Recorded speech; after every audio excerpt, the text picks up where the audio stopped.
This week on Vaticano, this year marks the 10th anniversary of the beginning of the war in Syria. Meet Archbishop Youhanna Battah of Damascus, who tells us about the lasting effects of the conflict. A refugee from Syria shares how the Holy Father's appeal to help Syrians changed his family's life.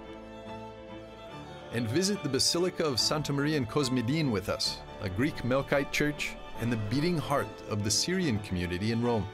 For this and more, Vaticano starts now.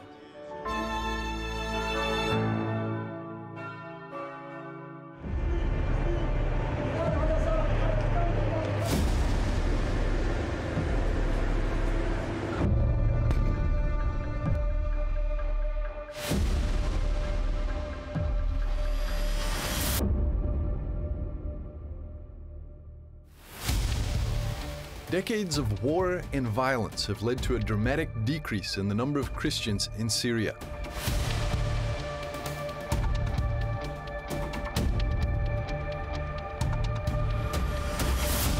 From 1.7 million in 2017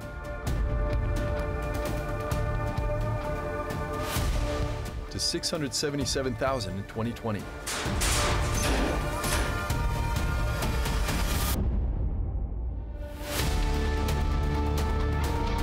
Many have been killed and many more have been forced to flee their homeland. Entire Christian communities have been destroyed and places of worship turned into battlegrounds.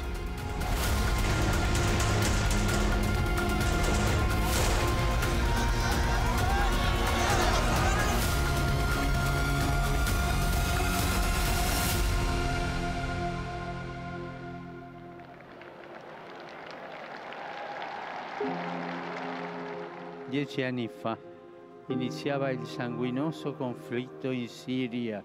Pope Francis spoke about their plight on the eve of the March 15th anniversary of the Syrian war.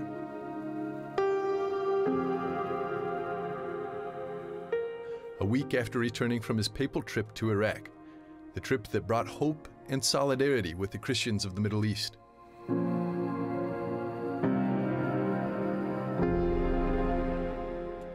The Pope, together with the Catholic charity organization Aid to the Church in Need, is calling for the US and the EU to lift sanctions that keep aid from reaching Christians in Syria.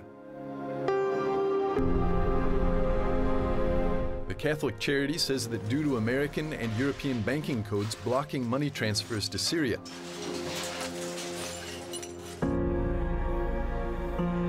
humanitarian relief cannot reach the 14 million Syrian refugees seeking assistance, which is necessary because 8 in 10 people live below the poverty line. Pope Francis is praying for an end to the suffering of Christians in Syria and urging all Catholics to help their brothers and sisters through both prayer and financial support. Let us all pray to the Lord that so much suffering in beloved and tormented Syria will not be forgotten, and that our solidarity revives hope. I renew my heartfelt appeal to the parties to the conflict, that they show signs of goodwill, so that a glimmer of hope can open up for the exhausted population. Uno squarcio di speranza per la popolazione stremata.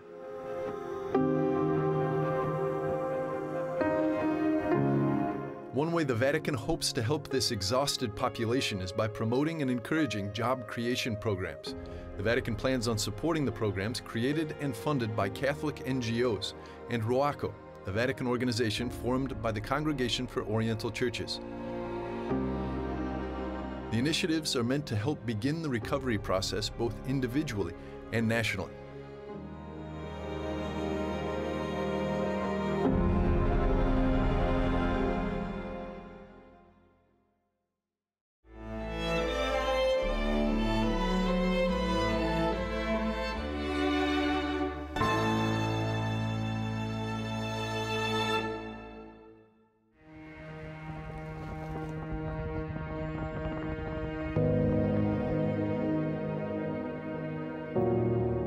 A decade of war has devastated Syria.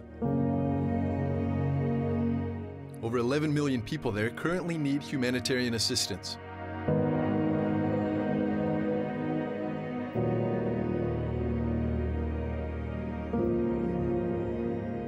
Archbishop Youhanna Battah of Damascus is one of the many people there on the ground trying to provide some relief to the local communities. Noi aiutiamo molto tutti, non distinguiamo fra cattolici. We help everyone a lot. We do not distinguish between Catholics and Orthodox Muslims. We help everyone, but also the poorest, the handicapped. I opened a house 30 years ago called the House of Peace. So I took these words from Pope John Paul II. He said, if you want peace, you have to think about the poorest in the world. Who are the poorest in the world? The mentally handicapped.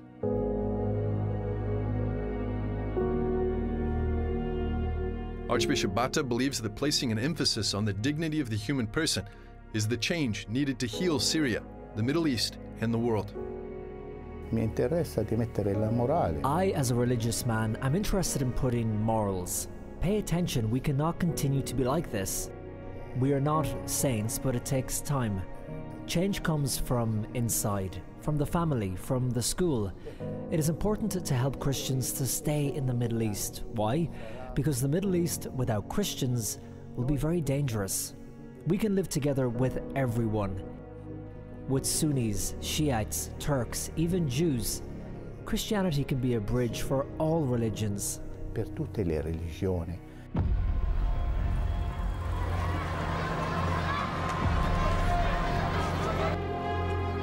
But for many Christians, staying in their home country is impossible because they're in need of everything, the everyday basics, food, medicine, clothing. But that's not all they need. They also need to know that someone cares. Pope Francis' trip to Iraq showcased that solidarity for them. His meetings with religious leaders also brought much hope and peace to Christians across the Middle East. Pope Francis also did a World Day of Prayer for Peace. He prayed with fasting for Syria. We thank him. Pope Francis is poor among the poor. He is an incredible father because he loves the poor. He chose the name of Francis. He is a Jesuit and chose the name Francis. Francis was with everyone, even the Muslims. He was open. He wants to open our hearts to everyone. Yes, dialogue, which is not a word. Dialogue is to love, and Jesus says, love even to your enemies, right? And really, the Pope does that. We love Pope Francis. Noi vogliamo bene al Papa Francesco. The Archbishop says that for Syrian Christians, Pope Francis' visit underscored that despite their challenges, God will never leave them, and with him, they can overcome even war. Abbiamo Dio, Dio grande. We have God. God is great. God is great for everyone and does not let us lack anything. Jesus says that not only by food does man live. We don't even have the words for the coronavirus. We are strong enough.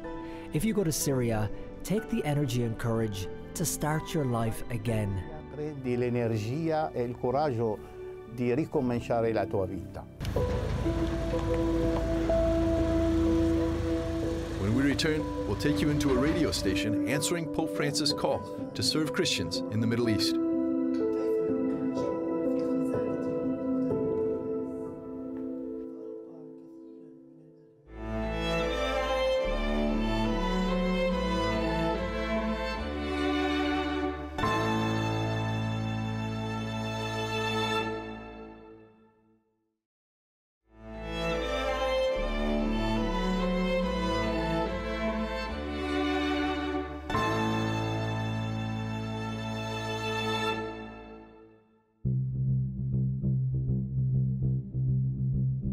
Over the course of the last 10 years of war in Syria, Christians from around the world have created new ways to show support to their brothers and sisters in the Middle East. Radio Maria is one example. Begun in 1987 in northern Italy, the radio station focuses on providing Christians with uplifting and prayer-centered programming. Our mission and vision is to be present wherever there is a Christian in the world, to give him the word of God, the message, to pray with him, to be present with him, and also to hear his own prayers in his own language, and to hear all the expectations, all the hopes, all the desire, everything that the local Christians would like. Joseph Nassar, the director of the World Family of Radio Maria in Asia, Oceania, and the Middle East, says that Radio Maria builds radio stations in each country, run by local priests and teams of lay volunteers, so that the station can directly serve the local community.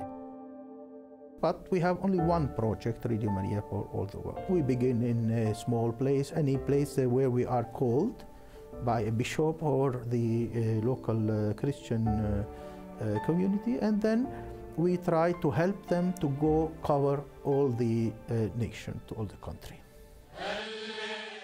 Following their mission of reaching Christians around the world, they started Radio Maria Arabic in 2015 and gifted the station to Pope Francis after he expressed his earnest desire to go to the Middle East.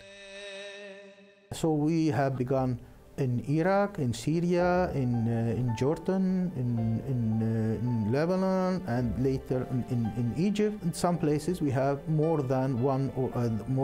We have 2 or 3 mobile studios. We wanted to help them, to tell them that you have hope. We are with you. We are as Christians from all over the world.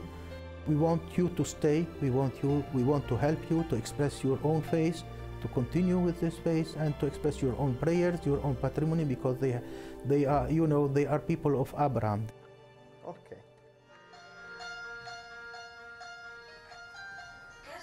The mission of Radio Maria responds to Pope Francis' call to help Christians suffering in the Middle East. And through the intercession and protection of the Blessed Mother, this work continues to grow. We define ourselves as instruments in the hands of Mary. Now Radio Maria is able to bring the Church's teachings, events, and catechesis to Christians in 85 countries.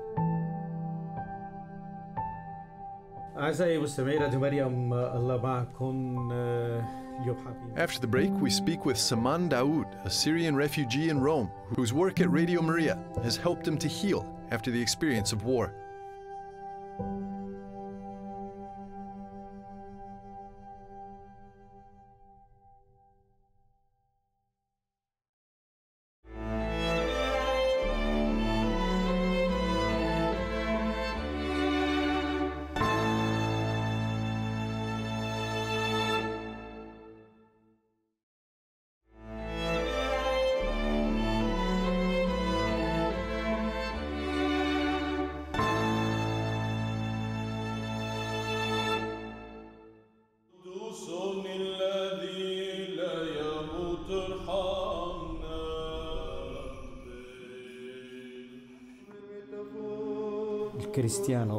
Christians have a strong task in Syria.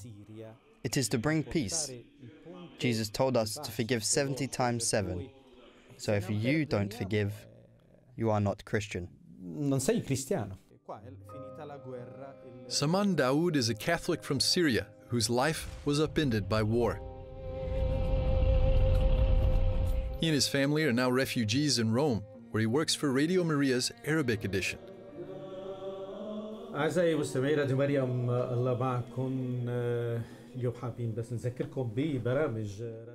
Syria, he worked as a tour guide, but that was before 2012, when war arrived quite literally to his front door.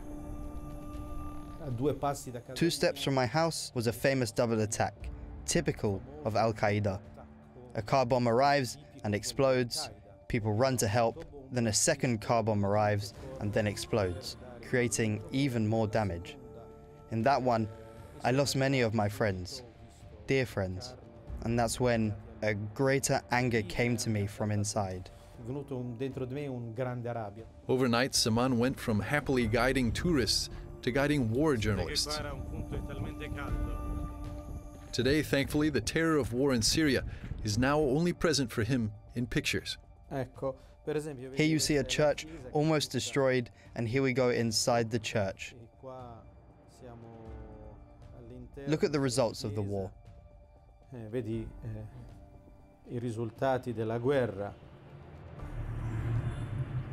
Even then, he still wanted to stay in Syria.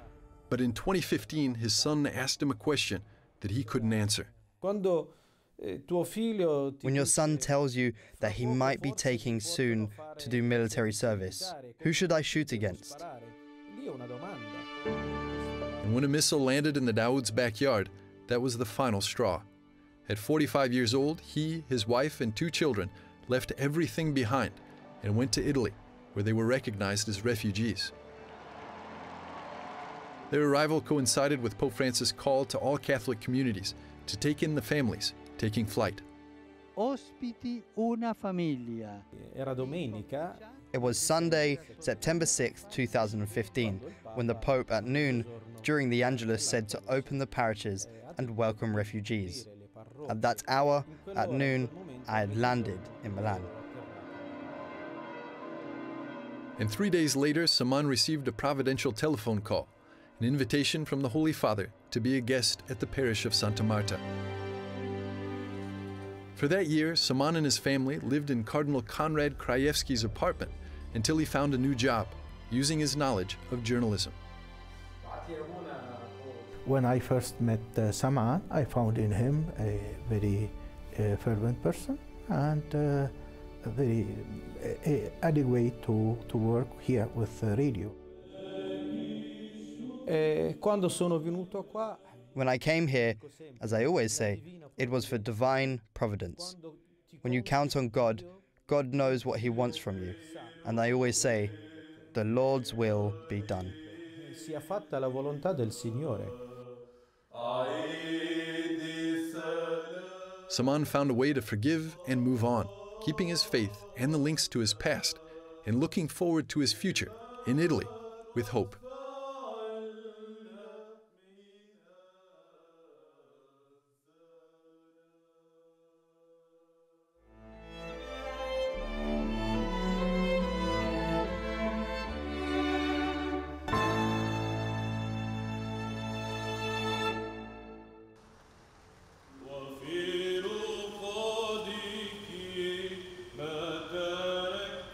Tucked away behind the famous tourist attraction of the Bocca della Verità, or Mouth of Truth, Rome's Basilica of Santa Maria in Cosmedin, the central church for the city's Greek-Melkite Catholics, is unique for more than just its legendary entryway.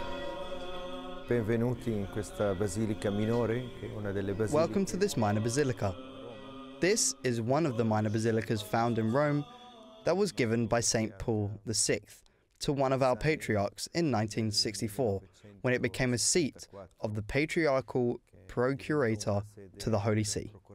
The peculiarity of the Melkite church is that it is the only church that has 3 main seats: Antioch as the main seat, Alexandria and Jerusalem. That's why our patriarch is named Patriarch of Antioch for the Greek Melkite Catholics.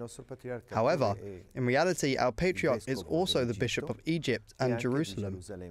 So we have a patriarchal vicar in Egypt, in Alexandria, and another vicar in Jerusalem. So the territory covers almost the entire Middle East under the patriarchal jurisdiction. Sotto la giurisdizione patriarcale.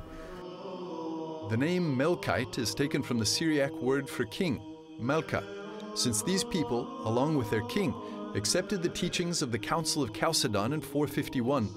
Shia Daboud, rector of the basilica, highlights that the Melkite liturgy is a Greek form of the Byzantine rite, composed of a unique combination of actions, prayers, and music.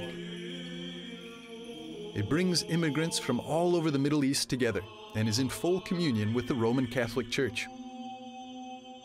I nostri fedeli sono sparsi in tutto il Medio Oriente. Our faithful are scattered all around the Middle East.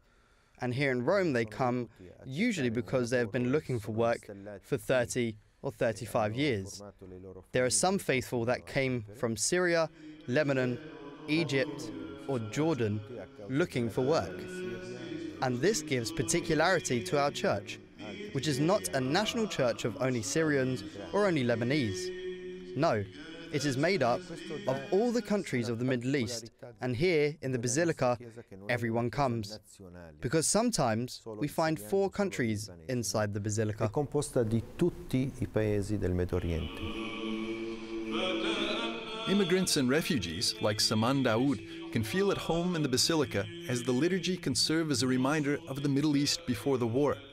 The chanting of hymns during the liturgy allows them to raise their hearts and minds to God in prayer for their homeland.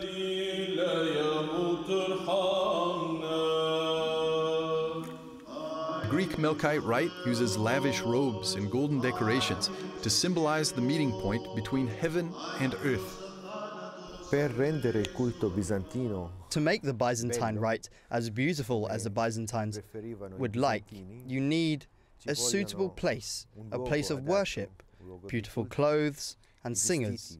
The clothes, you always try to make the most beautiful clothing, because this gives respect in the presence of God to welcome the King of Kings, with suitable clothes and in song.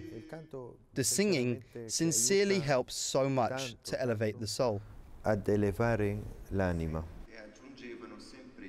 For the many Middle Eastern immigrants in Rome, celebrating the Greek Melkite liturgy brings them a sense of community without losing touch with their roots. So we are able to have all the particularities of our church that preserves the Greek language, not forgetting that the church is scattered throughout all the Arabic countries. And we don't forget that the Italian language where we are, because it is also a form of expanding and evangelizing and helping others to enter into this spiritual mention, according to the Greek tradition.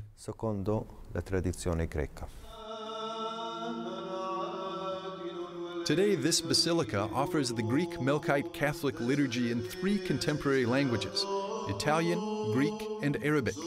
The Basilica of Santa Maria in Cosmedin has become a symbol of the unique nature of the fraternity of the Greek Melkite Church.